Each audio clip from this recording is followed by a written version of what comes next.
बस एक निवेदन सबसे करना चाहूंगा, जितने लोग आस्था चैनल पर सुन रहे हैं, जितने फेसबुक यूट्यूब पर सुन रहे हैं और जितने बैतुल की पावन धारा पर श्रवण कर रहे हैं, उनसे एक बात कहूंगा। आपको लगता है कि केवल टेंशन में आप रहते हो, आपको लगता है कि चिंता में आप रहते हो।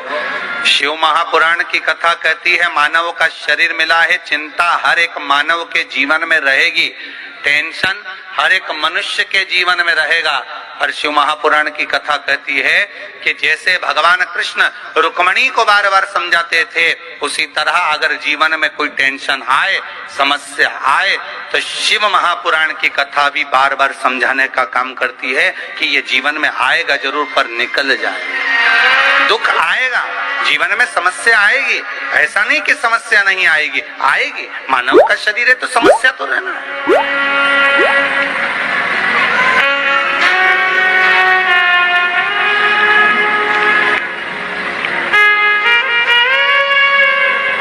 रुक्मणी मैया खूब रोई। अब देखो भगवान कृष्ण की धर्मपत्नी रो रही हैं, उधर राम जी महाराज की कथा को उठाकर देख लो तो माता सीता रो रही हैं। समस्या आई कि नहीं आई माता जानकी के साथ में?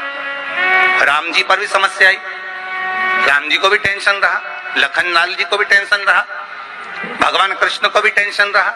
समस्या क्या नहीं आई? अगर मानव का देह मिला है, हम कहते हैं कि मनुष्य का शरीर मिला और आपको समस्या नहीं रहेगी, टेंशन नहीं रहेगा, या कोई तुमको बाबा जोगी मिल जाए, कोई ऐसा महाराज मिल जाए जो तुमसे कहे कि मैं तुमको ऐसा कर देता हूं कि तुम्हारी जिंदगी में कोई टेंशन रहेगा ही नहीं, तो चिंता तो होगी, टेंशन भी आएगा, समस्या भी आएगी। पर इतना याद रखना, मेरे भगवान कृष्ण रुक्मणी जी को समझा समझा कर चिंता कम कर देते हैं, राम जी सीता जी को समझाकर चिंता कम कर देते हैं, और राम जी और कृष्ण जी को चिंता आती है तो देवाधिदेव महादेव समझाकर कम कर देते हैं। उसी तरह आपके जीवन में भी समस्या आए, चिंता आए, आएगी, पर हमें भटकना नहीं, हमें शंकर की शरण में रहना, हमें शिव की चरणारविंद में रहना। हमारा तो केवल इतना सा निवेदन है, अभी तक सारे ज्योतिषाचार्य को दिखा लिया, अभी तक सारे उपाय कर लिए, अब एक उपाय मेरे शंभू का जरूर कर देते, एक उपाय मेरे भोले बाबा का जरूर करना। कच्चा चावल जो होता है ना, इस चावल को पका लेना, ठीक है? और जिसकी भी राशि में मंगल हो महाराज, और विवाह नहीं हो रहा है, जैसे बच्ची 32 वर्ष की हो गई और कहीं का 35 साल का, कहीं का 40 साल का अगर हो भी गया है, तो एक प्रयास जरूर कर। मेरे शंभू पर विश्वास रखकर चावल को बिना नमक का पका ले, ठंडा कर ले, उसमें 21 बेलपत्र, बेटी या बेटा जिसका विवाह करना है वो उसमें डाल दे। उस चावल को ठंडा कर बेलपत्र डालकर 5 शमी पत्र उसमें डाल दे, नाम और गोत्र, और उस चावल को ले जाकर किसी भी शंकर के मंदिर में शिवलिंग का श्रृंगार उस चावल से और बेलपत्री और शमी पत्र से कर दो। 7 लोटा पानी 7 भावर के लिए, और अच्छे वर, अच्छा घर, अच्छी धर्मपत्नी, अच्छा पति प्राप्त करने के 7 लोटा पानी चढ़ा दो, अपनी कामना कर पूजन कर चावल को वापस निकाल लो। शाम के समय, प्रदोष के समय पर उस चावल का विसर्जन कर दो किसी भी नदी में।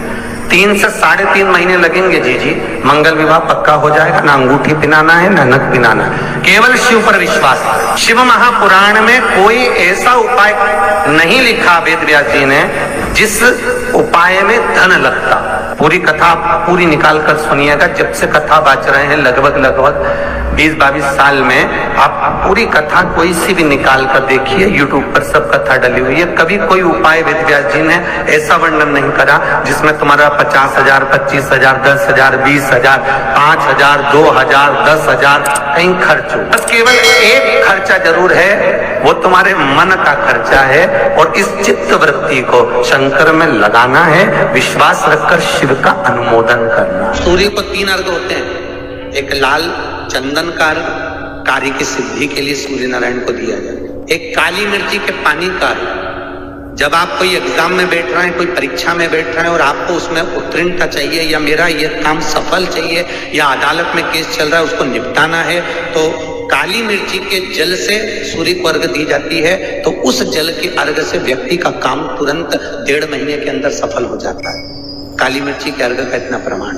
तीसरे नंबर पर है बेलपत्री के जल का अर्घ, सूर्य को दिया जाता है। बेलपत्री के जल का अर्घ कौन देता है? जो बहुत बीमार पड़ा रहता है, जिसको कुछ ना कुछ शारीरिक कष्ट चलता रहे, कभी घुटना, कभी कमर, कभी पेट, कभी ब्लड प्रेशर, कभी शुगर, कुछ ना कुछ चलती रहे, तो वो लगातार 1 महीना बेलपत्री के पानी का अर्घ सूर्य को देता रहे, उसको रोग से निवारण हो जाता है, रोग से मुक्ति। सूर्य अर्घ क्यों प्रधान होता है? जैसे शंखों की प्रधानता होती है कि गणेश शंख आता है, शंख अलग अलग होते हैं, राक्षस शंख होता है, गणेश शंख होता है, विष्णु शंख होता है, दक्षिणमुखी शंख होता है, नारायण शंख, ब्रह्म शंख, शंख अलग अलग होते हैं। गणेश शंख के अंदर चांदी का सिक्का डाल दो, उसमें पानी भरकर रख दो, सवेरे सवेरे पानी, जिसको कम सुनाई देता है उसको आचमन कराओ, पानी पिलाइए। मात्र 15 दिन के अंदर श्रवण शक्ति बढ़ जाती है महाराज। उस बच्चों की जिनको सुनाई कम देता है उसको सुनना चालू हो। गणेश शंख होना चाहिए, वो शंख हो गणेश, और उसमें चांदी का सिक्का पड़ाओ, पानी डालाओ, उस पानी को सुबह सुबह पिलाइए। एक बात और अच्छे से समझ लीजिए, जो बच्चे चिड़चिड़े होते हैं, चाहे घर में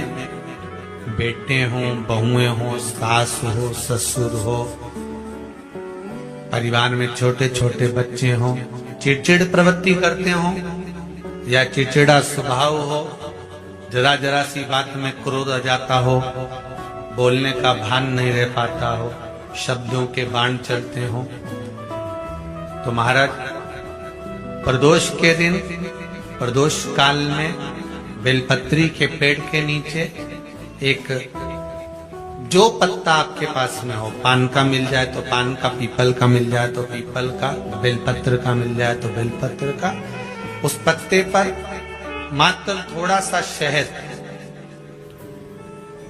और 7 दाने चावल के रखकर घी का दिया लगा दो महाराज, और थोड़ा सा जल हाथ की अंजलि में लेकर भगवान देवाधिदेव महादेव का स्मरण कर कि इस बेलपत्री के वृक्ष के नीचे माता लक्ष्मी, पार्वती, सरस्वती विराजमान है।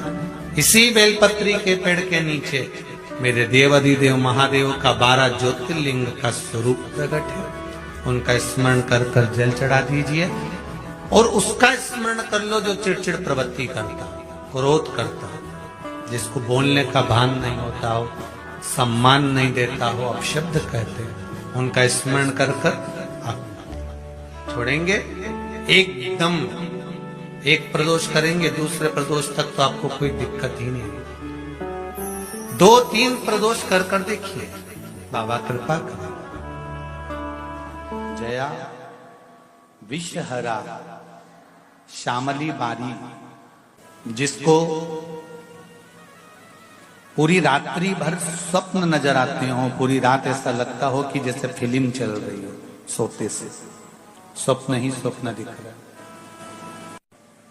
रात में चावल की कटोरी, एक बाटकी में, कटोरी में थोड़ा सा चावल, कहीं पर भी कक्ष में जहां सोते हो उस भूमि पर कहीं पर भी रखकर, जया, साथ में बोलेंगे शिव जी की 5 बेटियों का नाम, जया विषहरा श्यामली बारी दौतली देव, ये 5 बेटियों का नाम लेकर शंकर भगवान की उस कटोरी का स्पर्श कर रात्रि को आराम से सोइए। फिर दूसरे दिन उस कटोरी के चावल को कहीं पक्षियों के लिए जया विषहरा श्यामली बारी और दौतली का नाम लेकर डाल दीजिए। थोड़ा सा चावल लेना, ज्यादा नहीं। महाराज स्वप्न में अगर पूरी फिल्म जैसा चरित्र चलता हो, रात भर एक सपना पूरा हुआ, दूसरा आ गया, दूसरा पूरा हुआ, तीसरा आ गया, तीसरा पूरा हुआ, चौथा आ गया, रात भर जो स्वप्न ही स्वप्न दिखते हैं, तो वो पूर्ण रात्रि के स्वप्न दिखना बंद हो जाए और नींद बाबा देवाधिदेव महादेव की कृपा से अवश्य। पर तार फैलाओ तो स्विच भी लगाना, बात ध्यान रखना, जरा दिल से करिए।